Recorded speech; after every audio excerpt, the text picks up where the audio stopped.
Supreme কোর্টের রায় এসেছে, প্রায় 25,753 জনের চাকরি বাতিল হয়ে গেল।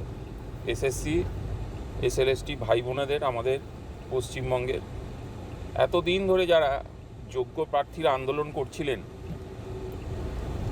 বহুদিন ধরে তাদের এই লড়াই সংগ্রামের জন্যেই পশ্চিমবঙ্গের নামী এবং দাগি চাকরি চোর, মেধা চোরদের চিহ্নিত করা গেছিল এবং ইনভেস্টিগেশন চলছিল।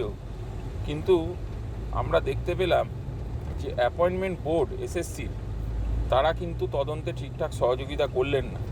এসএসসি দপ্তর ঠিকঠাক সহযোগিতা করলেন না এবং আজকে সুপ্রিম কোর্টের এই রায় আমাদের সকলকে হতাশ করেছে। আমরা সুপ্রিম কোর্ট বা বিচারপতিদের বা বিচারক যারা রয়েছেন, বিচারক মণ্ডলী, কোর্ট, তার ওপরে গিয়ে তো কথা বলতে পারি না, সে ধৃষ্টতা আমাদের নেই। কিন্তু পশ্চিমবঙ্গবাসী হিসেবে, একজন মানুষ হিসেবে আমি আজকে লজ্জিত এবং আমি তাদেরকে চিনি, জানি বহুদিন ধরে এবং এই লড়াইয়ের সাথী হয়ে